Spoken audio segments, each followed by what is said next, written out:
Good morning, students. I am Mukund Ranjan. As you know, I am teaching history of class 9th. Today, I am going to teach you the plan of Jacobians. The points are: in the summer of 1792, the Jacobians planned an insurrection of Persians who were angry due to short supply of food and high prices. In the summer of 1792 the Jacobian plan 1792 के गर्मी के में Jacobian जो था वो plan बनाया। Jacobian clubs के जो मेंबर थे, जैकोबिन क्लब के जो लीडर थे, उन्होंने प्लान किया एक विद्रोह और बगावत करने का, क्योंकि वो लोग शॉर्ट सप्लाई ऑफ फूड और हाई प्राइस के कारण परेशान थे। On August 10 they storm the palace of Tuileries and held the king as hostage for several hours. 10 अगस्त को वे लोग जो पैलेस था, जो मॉल था ट्यूलरीज में, उस पर उन्होंने आक्रमण किया और जो किंग थे उनको बहुत घंटों तक बंधक बना के रखा। Later the assembly voted to imprison the royal family, और बाद में जो असेंबली था उन्होंने किंग के फैमिली को कैद करने का आदेश दिया। Now elections were held and from now all the men of 21 years and above had the right to vote.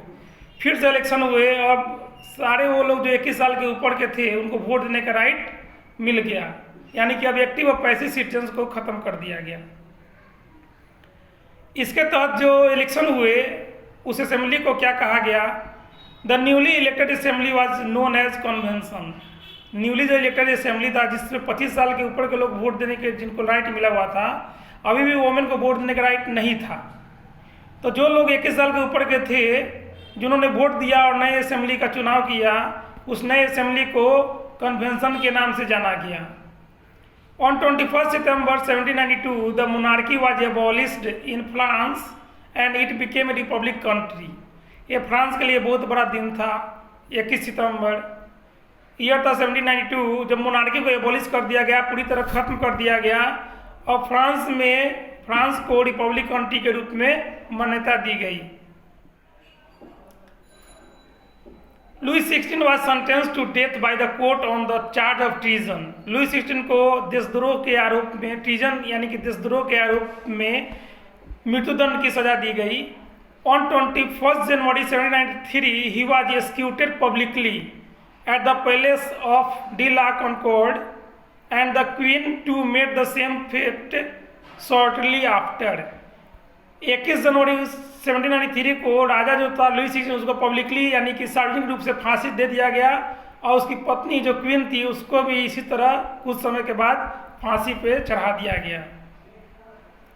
Now the next topic is the reign of terror. The period between 1793 to 1794 is referred to as the reign of terror. जो period था 1793 से 1794 के बीच में उसको rain of terror के तौर पे refer किया जाता था। Maximilian Robespierre was responsible for this, और इस रेन ऑफ टेरर के जो रिस्पॉन्सिबल जिनके ऊपर था, रिस्पॉन्सिबिलिटी जो लिए थे वो मैक्सिमिलियन रोबेस्पियर थे। Robespierre followed an policy of several control and punishment.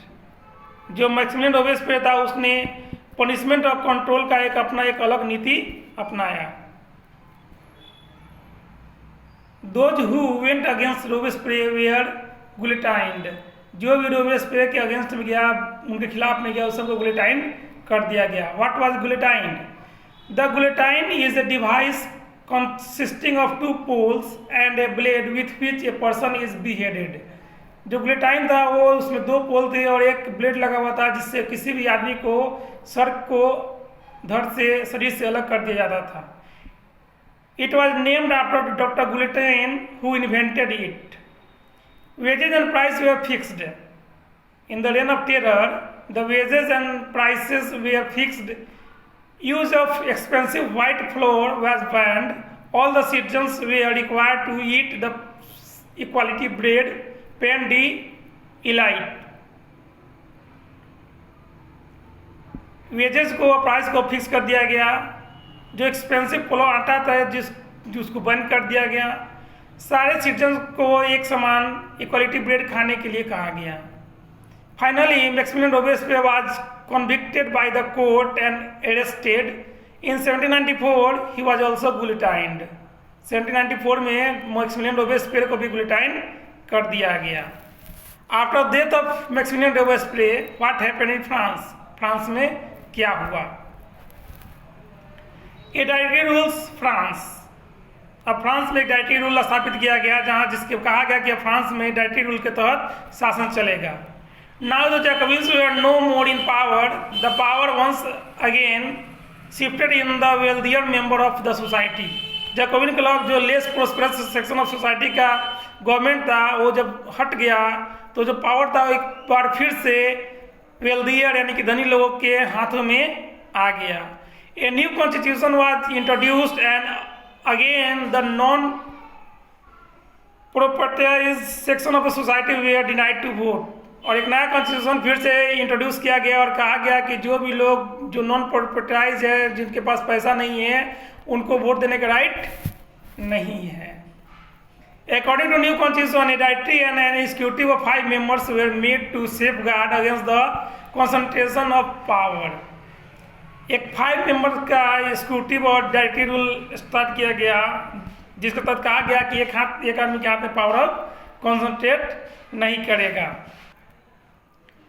Due to a lot of clashes between the directory and the legislative council, दोनों में जो डायरेक्टरी था जो लेजिस्लेटिव काउंसिल था, दोनों में हमेशा विवाद होते रहता था और जो लेजिस्लेटिव काउंसिल था वो हमेशा इसको डिसमिस करने की बात करता रहता था। This brought a political instability in France and paved the way for military dictatorship।